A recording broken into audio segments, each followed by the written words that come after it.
Hello friends, welcome to மாங்கனி சமையல். இன்னைக்கு நம்ம மாங்கனி சமையல்ல சண்டே ஸ்பெஷலா ரொம்பவே சிம்பிளான ஒரு நான்வெஜ் லஞ்ச் மெனு தாங்க பார்க்க போறோம். இது ரொம்பவே சிம்பிளான ஒரு ரெசிபியா இருந்தாலும் டக்குனு செஞ்சு முடிச்சிடலாம். டேஸ்ட் ரொம்பவே நல்லா இருக்கும். சரி வாங்க இப்போ இந்த ரெசிபி எப்படி பண்றதுன்னு பார்க்கலாம்.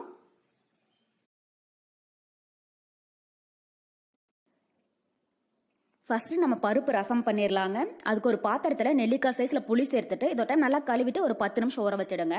இந்த டைம்ல நம்ம பருப்பு வேக வச்சிடலாம். அதுக்கு குக்கர்ல ஒரு 3 டேபிள் ஸ்பூன் அளவுக்கு பருப்பு அலசிட்டு சேர்த்துருக்கேங்க. இது கூட ஒரு கப் அளவுக்கு தண்ணியும் 2 டீஸ்பூன் அளவுக்கு விளக்கெண்ணையும் சேர்த்துருக்கேன்.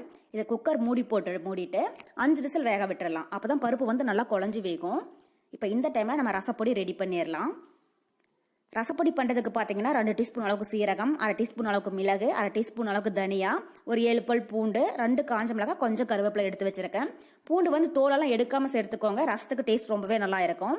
இப்போ பூண்டை தவிர மற்ற எல்லா பொருளையுமே நல்லா அரைச்சி எடுத்துக்கலாம். பூண்டை வந்து கடைசி 1-2 தட்டி எடுத்துக்கோங்க. கொஞ்சமாக இருக்கிறதுனால மிக்சியில் அரைக்கலைங்க, அம்மையில தான் இது மாதிரி 1-2 தட்டி எடுத்து வச்சிருக்கேன். பாருங்க, இந்த அளவுக்கு நைஸாக இருக்கக்கூடாது, கொஞ்சம் கரகரப்பாக இருக்கணும். அப்போதான் ரசத்துக்கு வந்து டேஸ்ட் ரொம்பவே நல்லா இருக்கும். அடுத்தது நம்ம ரசம் ரெடி பண்ண ஆரம்பிச்சிடலாம். இந்த சைடில் பார்த்தீங்கன்னா நம்ம பருப்பும் 5 விசில் வந்து ஃப்ரெஷர் ஃபுல்லாக ரிலீஸ் ஆயிடுச்சுங்க. இப்போ ஸ்டவ் ஆஃப் பண்ணிட்டு புளியை கரைச்சி எடுத்துக்கலாங்க. புளி பார்த்தீங்கன்னா நல்லா ஊறிடுச்சு. இதுக்குள்ளே நல்லா பழமாக ஒரு தக்காளி சேர்த்துட்டு நல்லா கரைச்சி எடுத்துக்கலாம். பருப்பு ரசத்துக்கு தக்காளி அதிகமாக தேவைப்படாதுங்க, சின்னதாக ஒன்று சேர்த்திங்கன்னா போதும். ரசம் வந்து டேஸ்ட் ரொம்ப நல்லா இருக்கும். எங்கள் வீட்டில் மேக்ஸிமம் சண்டே அப்படின்னாலே பருப்பு ரசம் கண்டிப்பாக இருக்குங்க. ஏன்னா பருப்பு ரசத்தோட மட்டன் வறுவல், சிக்கன் வறுவலாம் வச்சு சாப்பிடும்போது டேஸ்ட் ரொம்பவே சூப்பராக இருக்கும். பாருங்க, இப்போ புளியை நல்லா கரைச்சி எடுத்தாச்சு. இதுக்குள்ளே இருக்கிற சக்கையெல்லாம் எடுத்துடலாம். இப்போ புளியை நல்லா கரைச்சாச்சு. இது ஒரு ஓரமாக இருக்கட்டும்.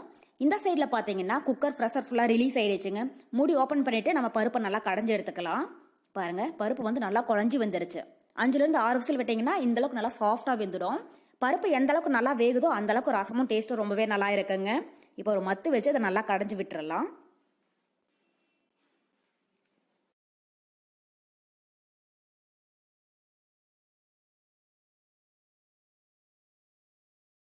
பாருங்க, இப்ப பருப்பை நல்லா நைஸா கடைஞ்சி எடுத்தாச்சு. இது கூட நம்ம கரைச்சி வச்சிருக்கிற புளி கரைசலை உள்ள சேர்த்துடலாம். இது மாதிரி கை வச்சு வடிச்சிடுங்க. 1-2 சக்கை இருந்தாலும் அதை நீக்கிடலாம். இந்த பருப்பு ரசம் பண்ற அன்னைக்கு சாம்பார், கூட்டு இதெல்லாம் எதுவும் தேவையில்லைங்க. இது கூட வறுவல் ஏதாவது இருந்தாலே போதும். அன்னைக்கு லஞ்ச் ரொம்பவே ஃபில்லிங்கா இருக்கும்.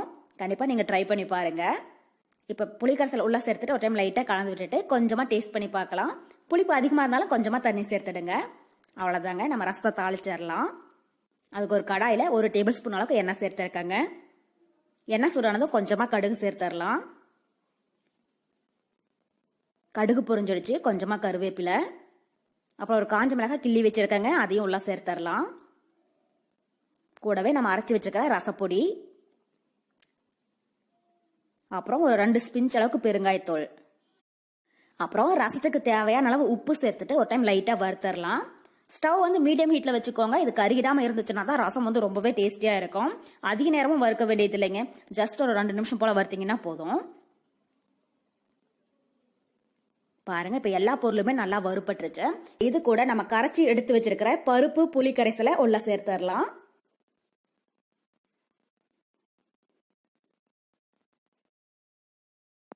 சேர்த்துட்டு ஒரு டைம் லைட்டா கலந்து விட்டுடுங்க. இந்த ஸ்டேஜ்ல ரசத்தை கொஞ்சமா டேஸ்ட் பண்ணி பாருங்க. உப்பு குறைவா இருந்தாலும் சேர்த்துக்கோங்க. ஒருவேளை உங்களுக்கு புளிப்பு அதிகமா இருந்துச்சுனாலும் தேவையான அளவு தண்ணி சேர்த்துடுங்க. இப்ப இது ஒரு 5 நிமிஷம் அப்படியே இருக்கட்டும். பாருங்க, இப்ப ரசம் நல்லா நொர பொங்கி லைட்டா கொதிக்க ஆரம்பிச்சிடுச்சு. இந்த ஸ்டேஜ்ல பொடி பொடியா கட் பண்ண கொஞ்சம் மல்லியில தூவி விட்டுட்டு ஸ்டவ் ஆஃப் பண்ணிடலாம். ரசம் வந்து அதிகமா கொதிக்க கூடாது, லைட்டா இந்த அளவுக்கு கொதிச்சதுன்னா போதும். இப்ப பருப்பு ரசம் ரெடி ஆயிடுச்சுங்க. அடுத்தது மட்டன் வறுவல் செஞ்சிடலாம். மட்டன் வறுவல் பண்றதுக்கு பாத்தீங்கன்னா குக்கர்ல கொஞ்சமா எண்ணெய் சேர்த்துடலாம். தேவையான அளவு எண்ணெய் சூடானதும் ஒரு பிரியாணி இலை, ஒரு சின்ன பீஸ் பட்டை, 2 லவங்கம், அப்புறம் ஒரு காஞ்ச மிளகாய் கிள்ளி வச்சிருக்கேங்க, அதையும் உள்ள சேர்த்துடலாம். இப்போ இது லைட்டா கலர் மாறதும் கொஞ்சம் கருவேப்பிலை சேர்த்துக்கோங்க. நம்ம நான்வெஜ்ஜுக்கெல்லாம் கொஞ்சம் அதிகமாக கருவேப்பிலை சேர்த்தீங்கன்னா டேஸ்ட் ரொம்பவே நல்லா இருக்கும். கருவேப்பிலை பொரிஞ்சிடுச்சுங்க. இப்போ கொஞ்சமாக சின்ன வெங்காயம் கட் பண்ணி வச்சிருக்கேன், அதையும் உள்ள சேர்த்துடலாம். சேர்த்துட்டு இதை லைட்டாக வதக்கிடலாம். மட்டன் வறுவலுக்கெல்லாம் சின்ன வெங்காயம் சேர்த்து செஞ்சீங்கன்னா டேஸ்ட் ரொம்பவே நல்லா இருக்குங்க. சின்ன வெங்காயம் இல்லைன்னா மட்டும் பெரிய வெங்காயம் கட் பண்ணி சேர்த்துக்கோங்க. பாருங்க, இப்போ வெங்காயம் நல்லா வதங்கிடுச்சு. இது கூட ஒரு ஸ்பூன் அளவுக்கு இஞ்சி பூண்டு விழுது சேர்த்துடலாம். சேர்த்துட்டு அதோட பச்சை வாசனை போகிற அளவுக்கு நல்லா வதக்கிடலாம்.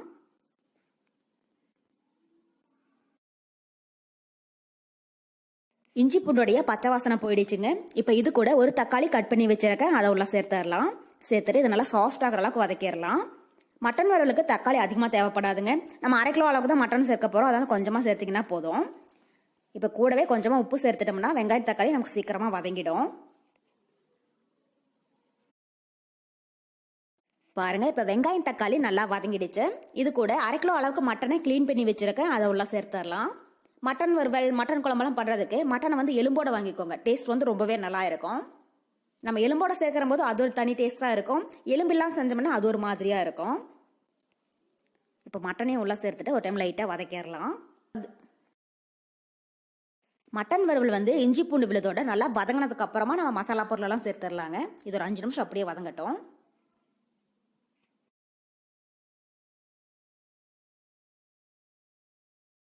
பாருங்க, இப்போ மட்டன் நல்லா வதங்கிடுச்சு.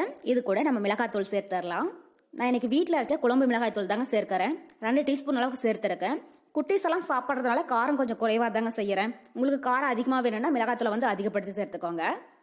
கடையில் வாங்கினதா இருந்தால் 1 டீஸ்பூன் அளவுக்கு சேர்த்திங்கன்னா கூட போதும். இப்போ இது கூட 1 டேபிள் ஸ்பூன் அளவுக்கு தனியாத்தூள் சேர்த்துடலாங்க. தனியாத்தூள் வந்து அதிகமாக சேர்க்க வேண்டாம், நம்ம ட்ரை ரோஸ்ட்டாக தான் பண்ண போகிறோம், அதனால 1 டேபிள் ஸ்பூன் சேர்த்திங்கன்னா போதும். அப்புறம் இது கூடவே 1 டேபிள் ஸ்பூன் அளவுக்கு மட்டன் மசாலா பவுடர் சேர்த்துடலாங்க. நான் இன்னைக்கு கடையில் வாங்கின மட்டன் மசாலா பவுடர் தான் யூஸ் பண்ணுறேன். நீங்கள் வீட்டில் அரைச்சதாக இருந்தாலும் சேர்த்துக்கோங்க. நமக்கு இந்த மட்டன் மசாலாவிலேயே நல்லா காரம் இருக்குங்க, அதனால மிளகாய்த்தூள் வந்து குறைவாகவே சேர்த்துக்கோங்க. அப்புறம் கூடவே ஒரு 1/2 டீஸ்பூன் அளவுக்கு மிளகாத்தூள் சேர்த்துடலாம்.